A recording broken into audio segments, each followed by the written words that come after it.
የተወደዳችሁና የተከበራችሁ ተመልካቾቻችን ለዛሬ ዕለተ ቅዳሜ የካቲት 7 ቀን 2018 ዓ.ም የያዝንላችሁ የቀትር ዜናዎች ከዚህ ሰዓት ጀምሮ ወደ እናንተ የምናደርስላችሁ ይሆናል። በቅድሚያም ርዕሰ ጉዳዮችን እንጠቁማችሁ። የዶክተር ደብረጽዮን ገብረ ሚካኤል እና አቶ ጌታቸው አሰፋን ጨምሮ በ27 የትግራይ ባለስልጣናት ጄኔራሎችና ቤተሰቦቻቸው ላይ የፌዴራሉ መንግስት የገንዘብ እግድ ፈጸመም። ወይዘሮ ኬሪያ ኢብራሂም የትግራይ ህዝብ ለጦርነት ገንዘቡን እንዲለግስና በጦርነት ውስጥ እንዲሳተፍ ለማስገደድ እየተሞከረ ነው አሉ። 9 ሚሊሻ አባላት ከነሙሉ ትጥቃቸው ንጉስ ሚካኤል ኮር አማራ ሳይንስ መቅደላ ክፍለ ጦርን ተቀላቀሉ። እነዚህንና ሌሎች መረጃዎችን ይዘናል። አብራችሁን ቆዩ።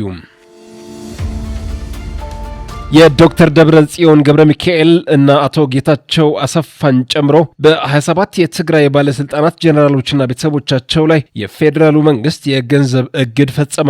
የህወሓት የፖለቲካና ወታደራዊ አመራሮች የባንክ አካውንት እንዲታገድ የፍትህ ሚኒስቴር ለባንኮች የጻፈው ደብዳቤ እንደሚያሳይ ኢትዮ ዲስኮርስ ተመልክቷል። ለሁሉም የኢትዮጵያ ባንኮች የተጻፈው ደብዳቤው በሁሉም ዘርፍ የሚያደርጉት የገንዘብ እንቅስቃሴ ታግደው እንዲቆዩና ከፍርድ ቤትም ተጨማሪ ደብዳቤ እንደሚያቀርቡ ያትታል። በሌላ በኩል በትግራይ እየተፈጠረ ያለውን ችግር በቀጥታም ሆነ በተዘዋዋሪ እጃቸው አለበት የተባሉ 250 የሚጠጉ የትግራይ ተወላጆች የባንክ አካውንት በፌዴራል መንግስት እንዳይንቀሳቀስ እግድ መጣሉ ተጠቁሟል። የግል የባንክ ሂሳባቸው እንዳይንቀሳቀስ የታገደው የትግራይ ተወላጅ የሆኑ የፖለቲካ መሪዎች፣ ወታደራዊ መሪዎች፣ ስራ ፈጣሪዎችና ሌሎችም ይገኙበታል።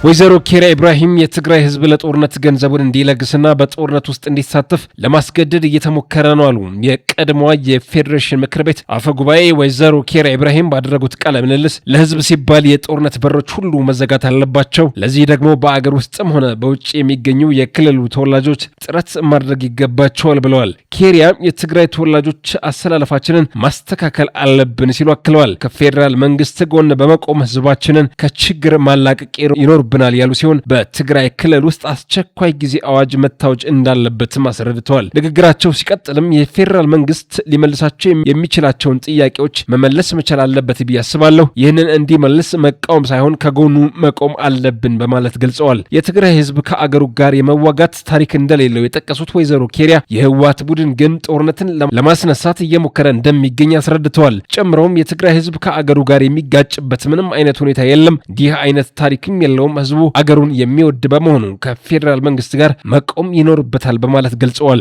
የቀድሞዋ አፈጉባኤ ሲቀጥሉም የትግራይ ህዝብና ምድር የጦር ሜዳ እንዳይሆን መጠንቀቅ አለብን፣ የጥፋት ኃይሎችን መዋጋትም አለብን፣ ትግራይ የጦር ሜዳ መሆን የለባትም፣ ስለዚህ ይህ እንዳይከሰት አሰላለፋችንን ማስተካከል ያስፈልጋል ብለዋል። በማስተካከልም እኔ ሰላም ይምጣ ጦርነት ይቁም እያልኩ ነው። ሰላም በትግራይ እንዲሰፍን ችግሩን በህጋዊ መንገድ መፍታት ካልቻል አስቸኳይ ጊዜ አዋጅ መታወጅ አለበት። ምክንያቱም ትግራይ ውስጥ ስርዓት አልበኝነት አለ። ህዝቡ ለጦርነት ገንዘቡን እንዲለግስና በጦርነት ውስጥ እንዲሳተፍ ለማስገደድ እየተሞከረ ነው በማለት አስረድተዋል።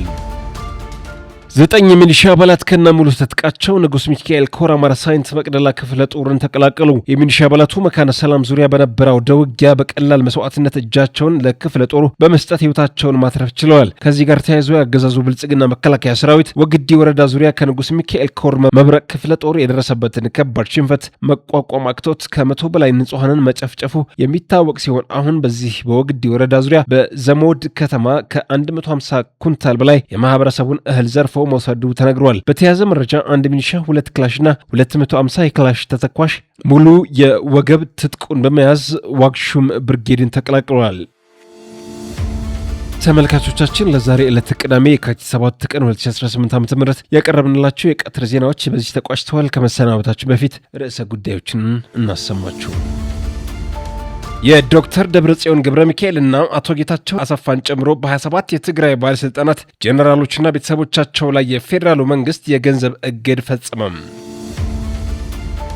ወይዘሮ ኬሪያ ኢብራሂም የትግራይ ህዝብ ለጦርነት ገንዘቡን እንዲለግስና በጦርነት ውስጥ እንዲሳተፍ ለማስገደድ እየተሞከረ ነው አሉ። 9 ሚሊሻ አባላት ከነሙሉ ትጥቃቸው ንጉስ ሚካኤል ኮር አማራ ሳይንስ መቅደላ ክፍለ ጦርን ተቀላቀሉ።